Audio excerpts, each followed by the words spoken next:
Hi guys, welcome to another captivating episode of Know Your Faith. I am Jeffrey, your ever-smiling host. We continue with our series, Bodily Gestures at Mass and their Significance. On this episode, the gesture we'll be addressing is the genuflection.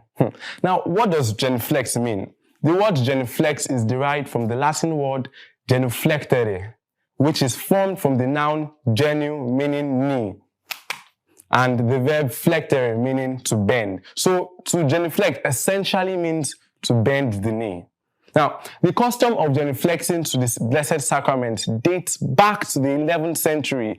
It was in 1570 that Pope Pius V introduced the practice of genuflection in his edition of the Missal Romanum, the liturgical book that contains the texts and rubrics for the celebration of the Mass in the Roman Rite of the Catholic Church. Now, in medieval Europe, those ancient guys, genuflection was seen as a court etiquette and was done while in the presence of a medieval king or noble as a sign of respect as well as a pledge of service. Now, the church adopted this but made one tiny change. One small change. The medieval European knights, when genuflecting, bent the left knee, but the church, in adopting this, chose to make the genuflection with the right knee. The Hebrews held the belief that knees represented strength.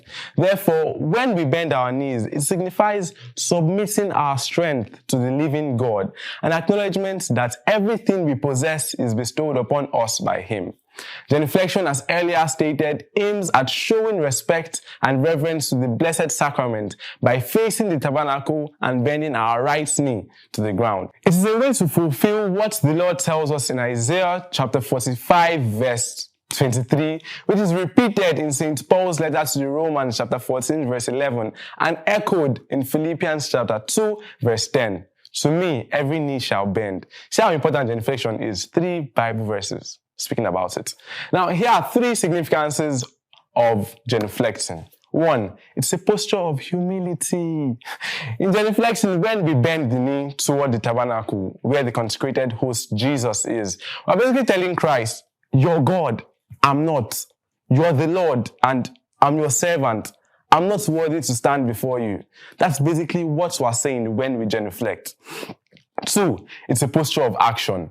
To genuflect means to give oneself in total service to God. In ancient times, when a knight wanted to pledge their loyalty to their king, they bent the knee. They would genuflect and say, I pledge my sword to you.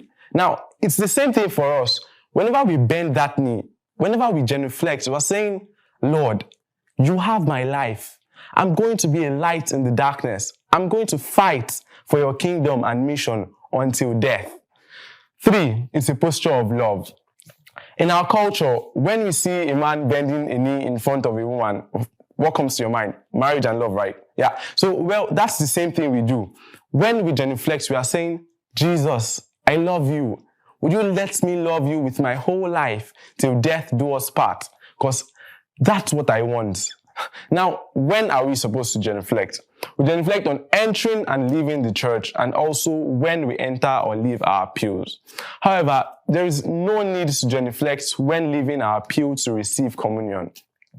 Please note that we genuflect only to the tabernacle or to the Blessed Sacrament, not to the altar. Now, for example, in parishes where somehow there is no tabernacle present, that is, in cases where it's just an altar that is present, one is advised to bow to the altar and not to genuflect, because the tabernacle contains Jesus, but the altar is just a symbol of Jesus.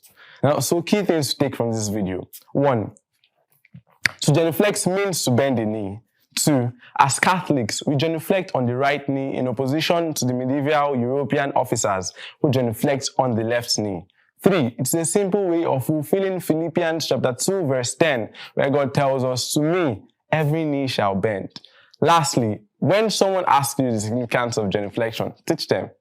Tell them it's a movement of humility, service, and love.